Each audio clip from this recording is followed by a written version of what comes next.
We are reconvening public meeting, or commission meeting number 119 at about 12:20. We do have a few things left on the agenda, but I think we ought to be able to get through them and we won't take a lunch break. So we are on Ombudsman Report B, item B. Item B, Chairman and Commissioners, this should be a simple one. The first item is in relation to our FIPS hearing schedule for Region A under our regulations 205 CMR 125.016. No later than 3 days after the conclusion, after the arbitrator's report is issued, the commission shall hold its FIPS hearing. At our last meeting where we agreed to the flexible 14, so numerous communities and applicants might be coming in at different times. So the recommendation here is instead of having numerous dates where FIPS hearings come before the commission, that we take a variance to our own requirement to have that FIPS hearing within 3 days so that we can consolidate the number of the days for that FIPS hearing. And it would be a much more efficient process.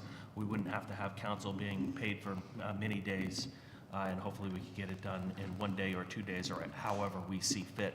But I thought it would be important to take a variance from that, noting the flexible 14 days. I don't know. I thought this was kind of fun. I want to spread it over as many days as possible. Well, and also as part of our full employment policy for lawyers in the Commonwealth, you know, we don't want to break tradition. So that would be a variance to our regulations, so I believe it. Requires a vote, yes. But the waiver would be to have that within 3 days of the last, The last one. right? I don't know if you mentioned that on your... Yeah, or however the commission sees fit. I don't know if we need to. In usual practice, the reason why we put that 3 days in there is to provide a signal again to all the parties that what we mean to do is deal with the Happen quickly. true issues, and that it shouldn't be a prolonged period requiring filings and filings. So it would be up to us when we would schedule that hearing. I don't know if we need to regulate ourselves in our regulation. Yep, yep. You may want to suggest that we consolidate the hearings on the next available commission meeting date. That might make it simpler so that we're not taking things out of the commission schedule. Yes, as many hearings as possible, I guess. Yes. Do you want to frame that motion? Yes, and I will need the actual number of the regulation for the waiver. Which one would that? It's 205 CMR 125.01, Section 6.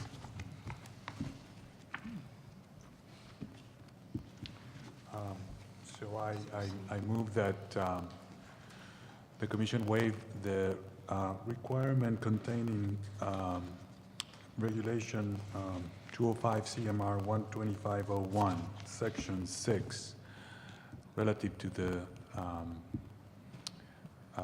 hearings on petitions for fundamentally inconsistent petitions, and allow flexibility to schedule any petitions that, as they may come, on the next available commission meeting date. Second. Any other discussion? All in favor? Aye. Opposed? Ayes have it unanimously. The next proposal that Council Blue and I are going to put before you, we've reconsidered, and we think that it is now probably not as good an idea as we once thought it was. I have a lot of those. Yeah. So currently, under our regulations, for a selection of arbitrators, if the parties each choose an independent neutral arbitrator, but they don't agree on a single arbitrator, if no third arbitrator can be chosen by those arbitrators, then it is up to the commission or the commission's designee to select that third arbitrator. And what we were going to recommend was that the commission designate to Council Blue the ability to put forward to choose that third arbitrator. Because of timeliness concerns, we don't know when we're going to go before the commission. But I think that recommendation regarding timeliness is outweighed versus the value of bringing the parties before the commission so that they can explain why we cannot have a third arbitrator chosen, given that there are 320 million or so people in America and 6 million or so in the state of Massachusetts. We would hope that parties could find some way to choose arbitrators that can fulfill this task. And if they can't, we hope that we can bring that before the commission. So if a community and an applicant are not finding an agreement, either on the arbitrators they select or the mutual arbitrator, they would come before us? Well, right now, what we're seeing is, we're not seeing agreement on any arbitrators at the moment. And so, under the regulations, there is the possibility that the parties can file a petition, and it's a petition for failure to participate or refusal to participate in arbitration. So we're thinking that given the issues that are coming to us, it makes much more sense to bring the parties in front of the commission and let them explain the problems that they're having, and let the commission hear them and then react to that. So this isn't, I thought you were talking only about the appointing of the third, but are you talking about the appointment of any commissioners? Well, we, Arbitrators? Well, exactly. Our proposal was in regard to make it easier to choose the third.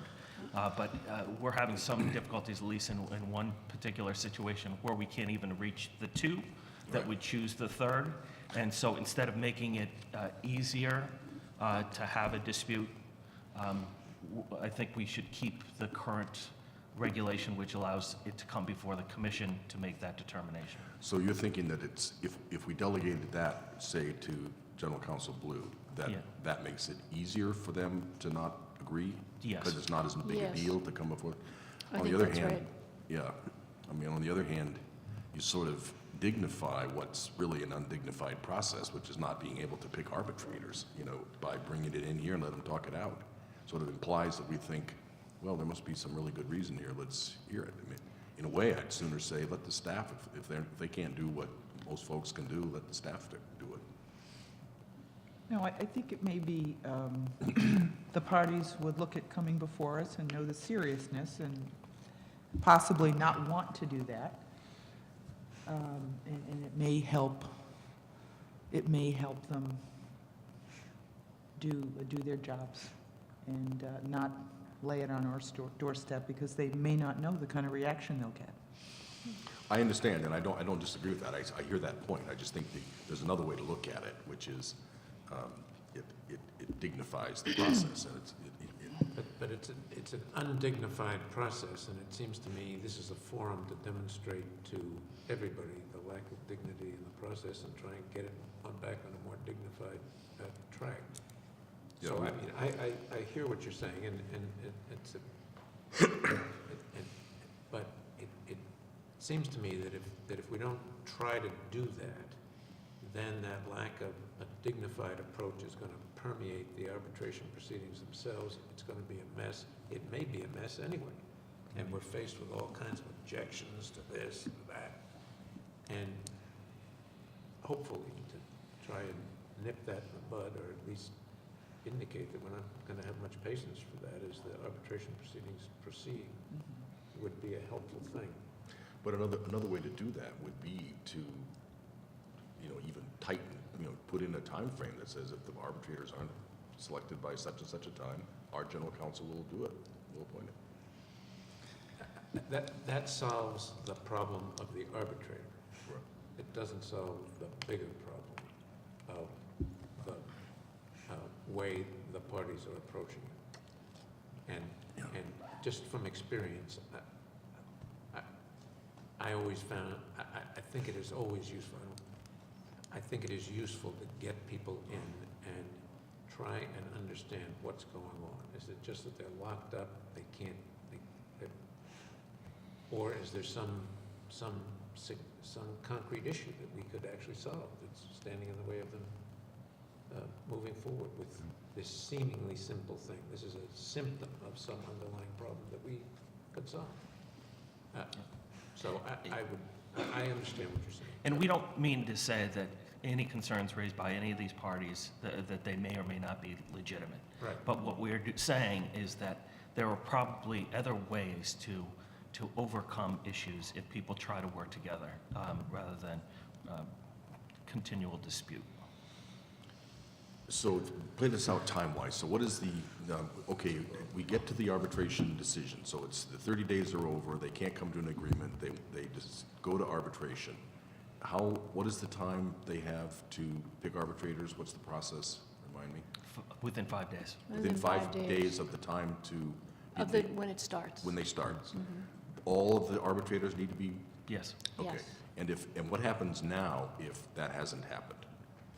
Well, what has happened now is that the parties are deadlocked, and they are contemplating filing petitions with the commission to say that the other party is failing or refusing to participate. When we've already gotten letters to that effect, right? Yes, that's right. So what your proposal would do would be to have us put it on our agenda at our next meeting and resolve it ourselves. I'd be perfectly happy to just say, if the 5 days go by, the general counsel resolves it. We don't want to be bothered with Mickey Mouse BS.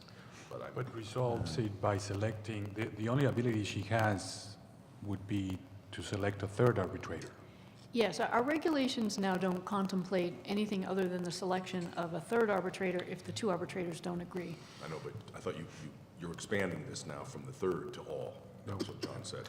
No, I guess, given the experience that we've had with just finding the two, we reconsidered our thoughts that we should just delegate choosing the third arbitrator, because it would just make things easier potentially for dispute. But there's the underlying issue regarding in this particular circumstance regarding the two, and the only provision that can be utilized by the parties if they can't resolve that, the two issue, is they would appeal to the commission saying that the other party is not participating in arbitration, so therefore they should be either knocked out or the commission would determine a remedy.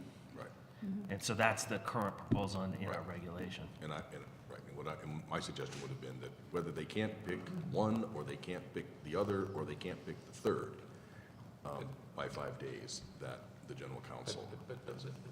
The nature of the current problem, Mr. Chairman, is, as I understand it from letters that I've read, is not that they can't pick They can't the agree. two. They don't have to agree. They can't agree that one of the two is neutral. Right, but But we have no power, and I would be reluctant to try to create a power to pick an arbitrator for one of the two. It's a different thing to pick the third neutral well, arbitrator. then you could say, if you can't settle on the three-person process, then it will be the one-person process, and we will pick the person. You could, but that's not in not the in the regulations. regulation. That's, No, yeah, I know. that's I not know. a None of regulation. this is in the regulations. We're talking about. No, yeah. Change. Well, most of it is. Yeah, most of it It is. is now, but we're talking about a new plan here that will require a change in our regs. So we're talking about changing our regs. I understand that. If we were to propose that the commission would pick a single arbitrator when people couldn't agree, that's not in our regs now. But it says the commission will pick the third, right? Yes, that's right The now. commission can always delegate to To somebody, staff. right, just as a standard. So, I mean, that is perfectly consistent with our current regulations. We need to go through the formality of the delegation, as we've done on a number of other cases. But the picking one of the two, or two of the two, and assigning, or saying if you can't agree on the two, the neutrality of the two, then it's gonna be one, and we'll pick the one. That's got huge implications, and we can't do that without a change of the regs. So if they can't agree, what are you suggesting that happens if they can't agree on each other's choices? Of the three triumvirate process, what are you suggesting happen? Well, our current regs would have the parties come before us, which is what you suggest we let that happen. They would file a petition, each party, and they would say that the other party is failing or refusing to participate. And they would have to provide evidence as to what the failure or refusing to participate means. And then the commission would review that petition and act on that petition. Now, the commission has certain remedies it can impose. For an applicant, for example, it can deny their RFA2 application. For a community, it can determine that it's going to impose a mitigation fee in certain conditions on a license in favor of that community if a license is awarded. So our regulations do talk about certain remedies, but the form would be through a petition for failure to participate or refusing to participate. And one of the remedies apparently is not that we would either directly or indirectly make the decision on whether candidate X has to be accepted or not. That's not one of the things we would entertain, apparently. That's not specified in our regs, no. Well, if there's a petition, first of all, let's separate the two from the three. Let's stick with the two for a minute. It seems to me it is perfectly consistent with our regulation. If somebody says there's a non-participation because a non-neutral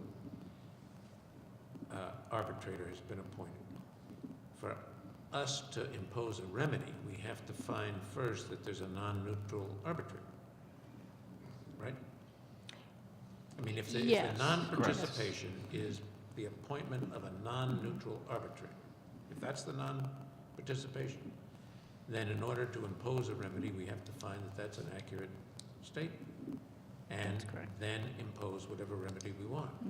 If we find that it's not an accurate statement, i.e. the arbitrator is neutral, then the petition for imposition of a remedy is denied, off they go to arbitration.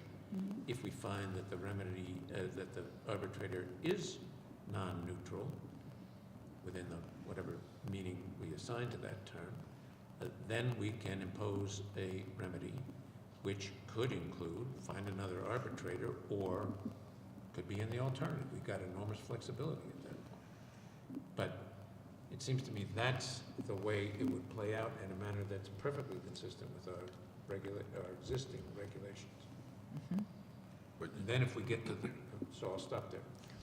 and you would be reluctant to delegate that function that you just walked through to staff? Yes, particularly that one, I would be less reluctant to delegate The third. the third Right, to I staff. understand. That Okay. one, I would not be willing to delegate to staff. Okay, I get that. I agree, that's our responsibility. Okay, any other thoughts? No, I agree with that.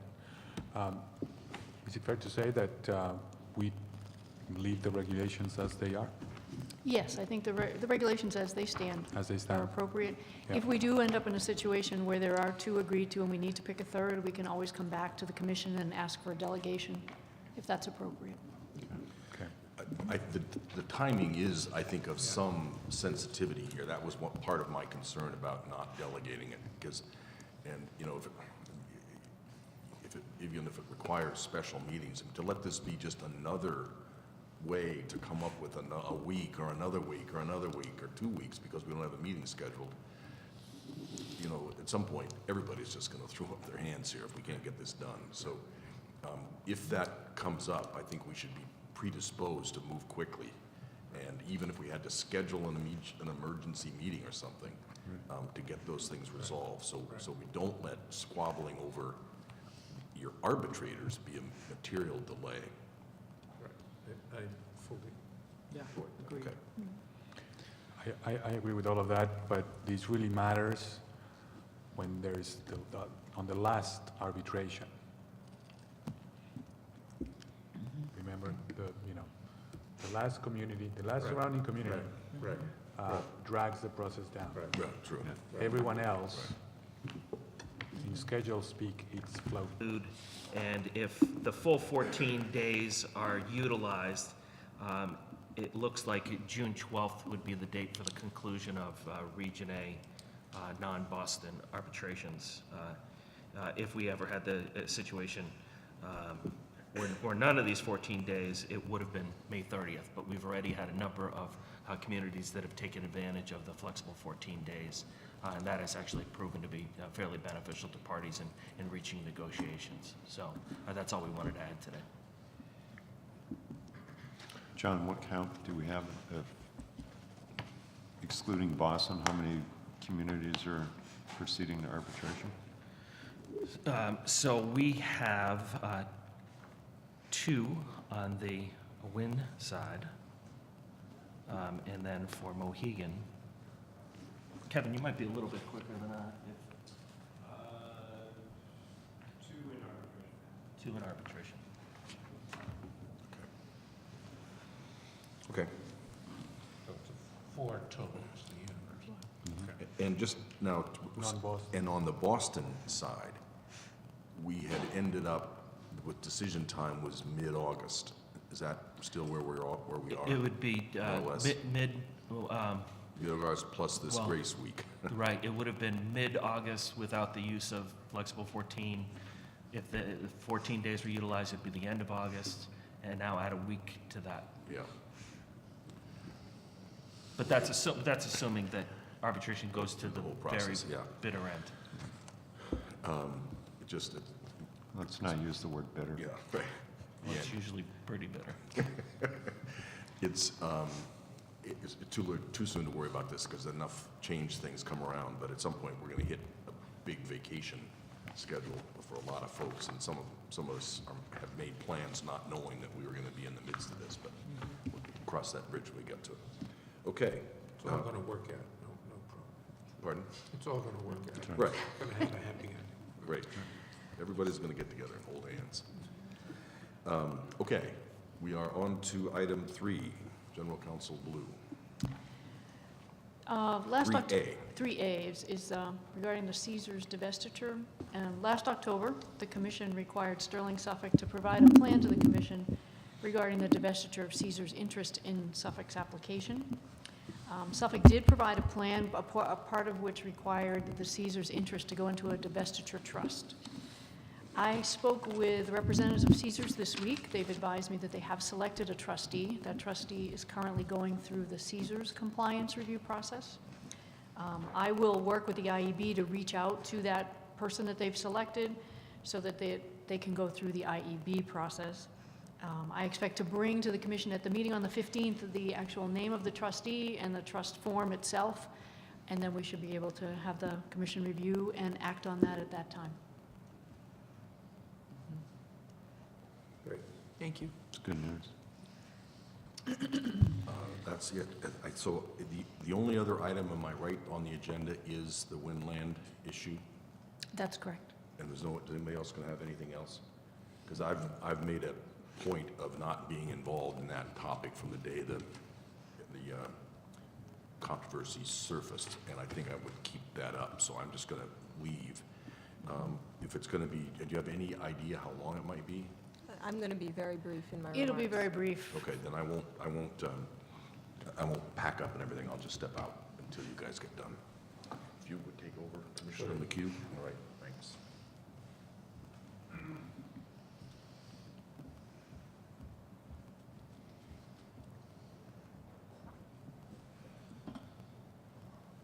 All right, Chairman Crosby is left. General Counsel Blue? As the commission recalls, last December, the commission required that the members of FBT Realty sign a document stating that they are the exclusive recipients of the proceeds should the property be sold to the applicant. The commission didn't set a time frame for the resolution of this matter, although it must be resolved, obviously, before the award of a license. The commission also did not set a particular form of this document, but left that to the parties to work out. The commission has received certifications from 2 of the 3 FBT members. I have been in ongoing conversations with the applicant and the applicant's representatives. They are working diligently to bring this to resolution. I am optimistic that they will be able to do so, and I'm hopeful that when they do, I can bring something before the commission for their consideration in the near future. So I am in frequent contact with them. We have ongoing discussions. They are working very hard to resolve this. All right, when you say proceeds, that is the equity proceeds, the debt was, any note holder could be paid, That's correct. Right. That's right. but it had to be, but so far as we know, there are none. But, yeah, all right.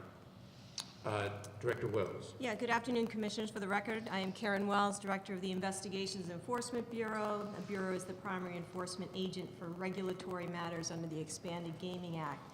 About a week or 2 ago, I asked for the IEB to put on the agenda today so that the commission and the public can be assured that the IEB is following through with matters related to FBT Realty in accordance with the IEB's duty on behalf of the public to investigate matters related to gaming licensure.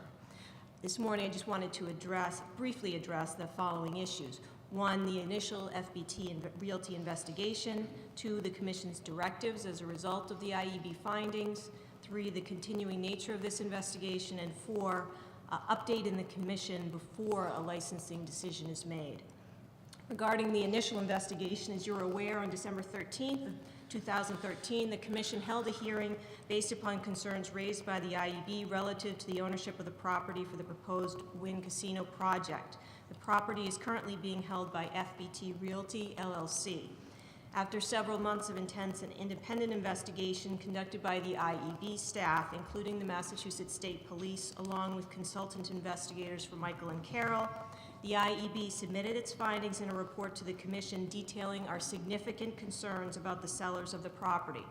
Those findings were given separately to the Commission as part of the December 13th hearing and were part of the final suitability report for the Wynn Mass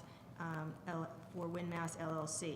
Now, reading from page 87 of the suitability report, the IEB concluded that a substantial basis exists to believe that material information was being withheld by the sellers from both the applicant and from IEB investigators. False and deceptive information and documents were being provided, and significant evidence existed that at least one of the sellers, that is Charles Lightbody, possessed a significant criminal history and took affirmative steps to conceal his role and interest in the transaction so as to avoid jeopardizing the sale of the property to the applicant, Wynn Mass LLC, and thus preserve the opportunity to share in the enhanced financial rewards due to the site's potential casino use. So regarding the Commission's directives as a result of the IEB findings, after a hearing on the Wynn application's proposed resolution of the IEB's concerns about FBT Realty, the Commission required the IEB to refer the matter to the District Attorney's Office, the Attorney General's Office, and the U.S. Attorney's Office. Such action has in fact been taken in this case.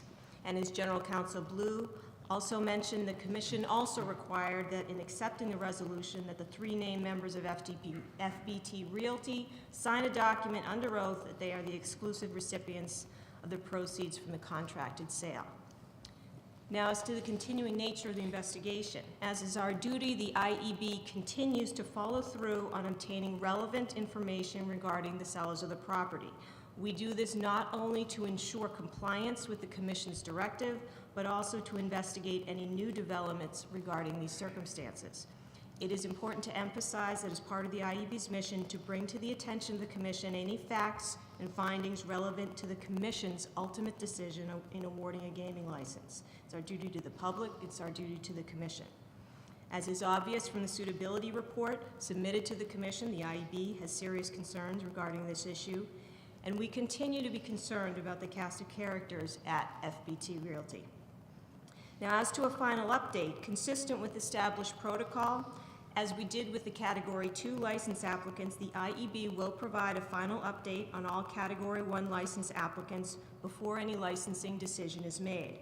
That update will include matters related to suitability and also any issues with the potential to be detrimental to the public or our communities. As always, during the course of our investigation, the IEB is receptive to any information or intelligence related to any of the casino license applications. As is our practice, all investigations will be done in a comprehensive manner and facts confirmed before any public release of information. The public can expect we will continue to do our job and will provide information to the Commission, particularly as it relates to the FBT land deal and the interested parties that we are talking about today. So those are my comments for this morning, or for this afternoon, pardon me. Okay, any comments, questions for either director? No? I think the bottom line here is really pretty straightforward, and both of those reports were helpful.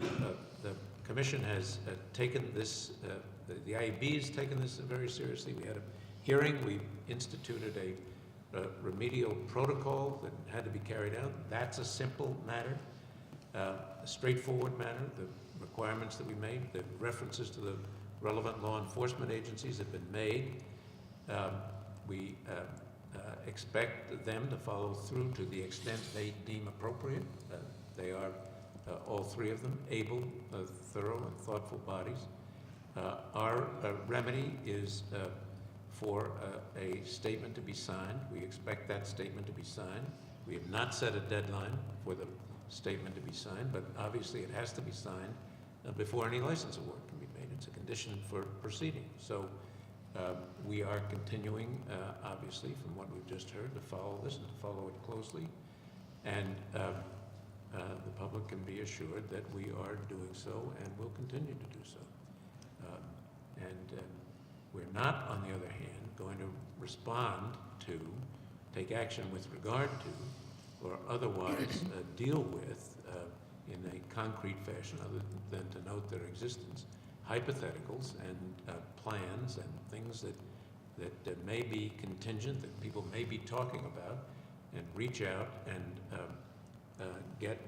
inject ourselves into the middle of issues, plans, approaches, and things that have not fully formed. That doesn't make any sense, doesn't help the public, doesn't help us, and we'll deal with concrete issues when and as they arise, but we'll do so thoroughly and in keeping with the protocols and investigations that we've conducted thus far. I think I've summarized everything fairly, and that is what we need to do here. Any comment on anything I've said? I would just reiterate that it's a very serious matter, and investigations are confidential, and but I'm pleased to hear that we are following up on every lead, and our legal staff is following up on legal requirements as well. So we certainly anticipate and have always anticipated resolution before a license decision is made here.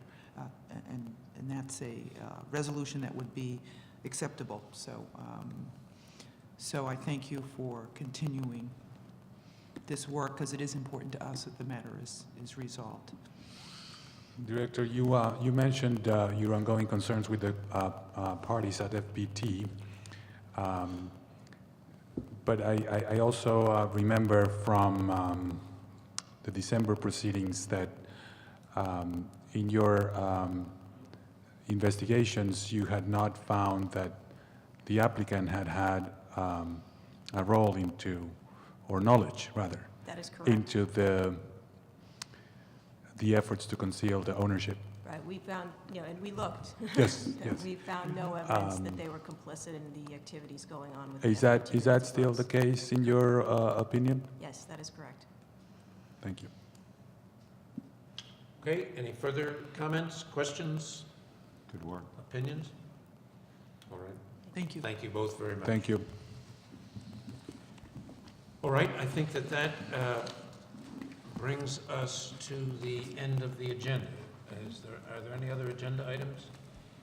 I know that the chair is out of the room, but I feel confident that he would allow us to proceed in his absence with a motion to adjourn.